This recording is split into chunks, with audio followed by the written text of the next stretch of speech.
Alright, everybody back up here, please.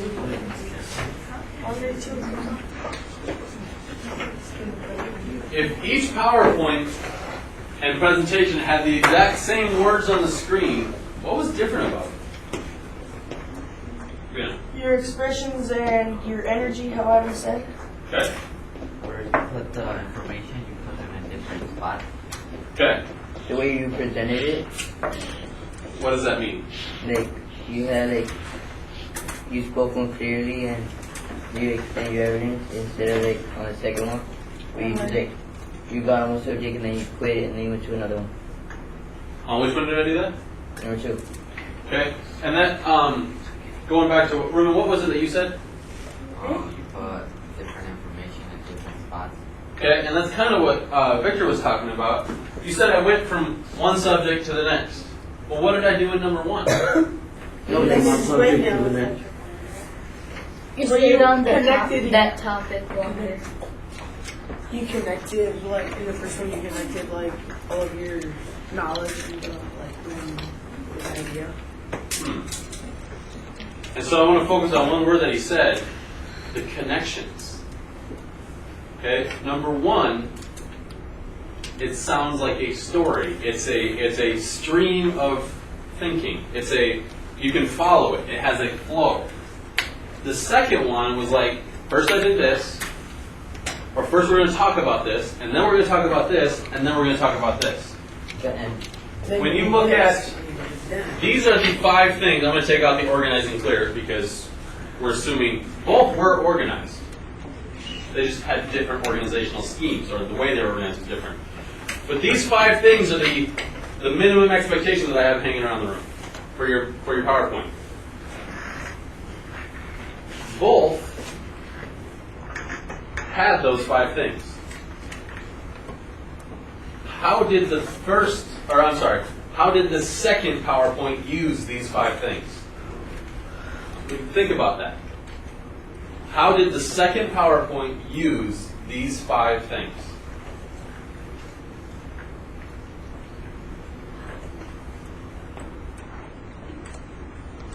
They were on your heading. Okay? Yeah. If these 5 things were the headings of my PowerPoint slide, how did I organize this one? In The same way, but In the order. What? In the order. The second one was in that order. The second PowerPoint was in this order. And these are the 5 things that I expect to be in your PowerPoints. Which, when you think about it, if I tell you these 5 things need to be in your PowerPoint, most of you are going to organize your PowerPoint based on those 5 things.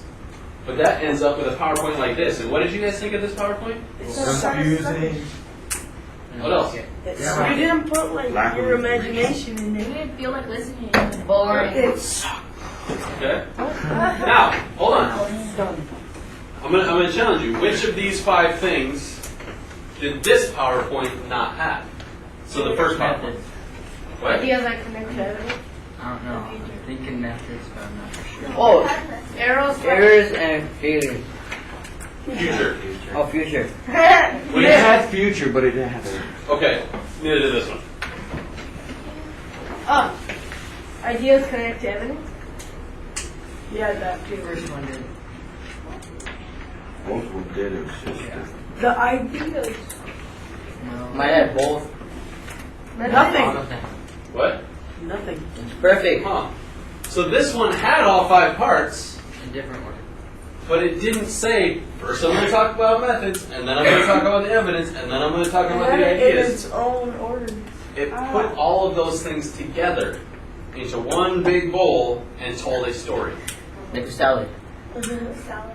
Which one of these PowerPoints, stay with me, we're almost done. Which one of these PowerPoints do you think would be easier to write and why? Number 1. Number 1. I think. Oh. Vanessa, 2 because you do slack off. what do you mean?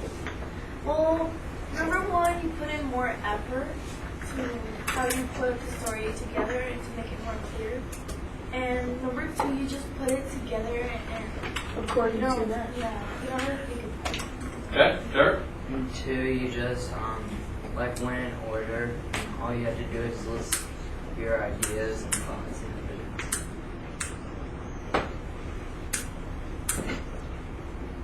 Number 2 is organized for you. I tell you the 5 things, you use those 5 things for your organization. Number 1, you got to think about it a little bit more, and you got to make sure that these are included. What does make number 1 a little bit easier? If you pay attention. Do you think you gotta use them in your own way? Okay? Spoke clearly. What makes 2 easier to write as a PowerPoint? Oh, right. Not easier to understand. Oh. Like just like you say, it'll go like a little screen. Like when you get to this one, go to that one, and then like you'll brainstorm. One thing always leads to the other. Okay.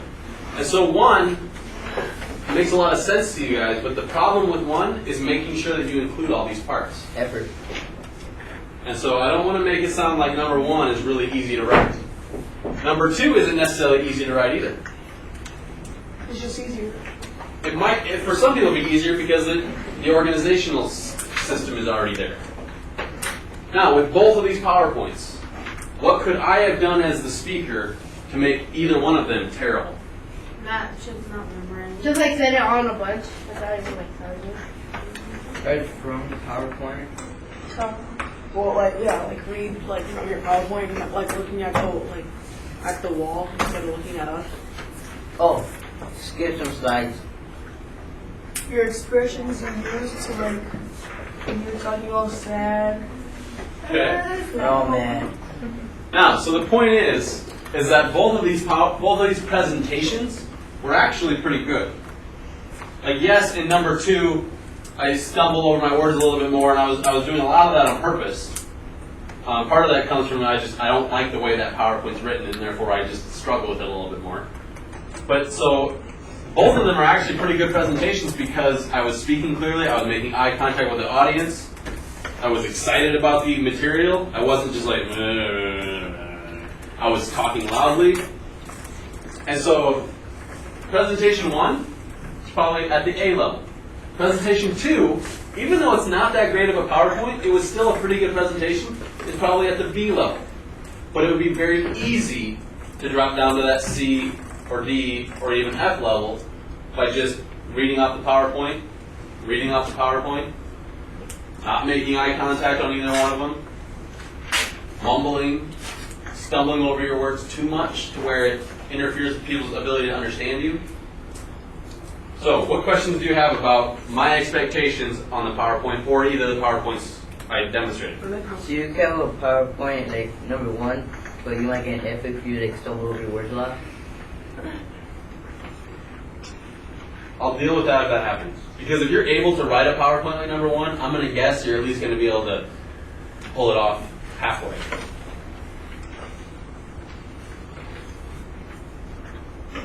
But it's got to be a team effort. Can't be just one person standing up there and talking. And so one person might be able to write a PowerPoint this well, but the other 2 don't understand what's going on. So make sure you're including all your group members. What other questions do you have about either PowerPoint or my expectations for this presentation on the tray? Oh, did you make number 1 better than number 2 on purpose? Yes.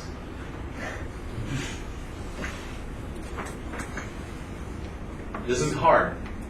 Now, this goes back to something we talked about earlier. Why am I so good at giving presentations? Because you're an expert. You're actors. I have Give it practiced. your crews. I know, I am awesome. Cocky. I have practiced. Like every single day for like 3 hours, I'm up in front of people. Yeah, because you're a teacher. Exactly. And so, people, you need to practice. You need to run it through. Because sometimes when you're practicing, you'll realize, wait a minute, that doesn't make any sense. We got to change that. And so practicing can help you change your PowerPoint. All right, with the rest of the class, I'm going to give you time to work on the trays. You can start working on your PowerPoints. I made a new folder on the X drive that you can save your PowerPoints in, or you could use Google Docs to make your PowerPoint presentation.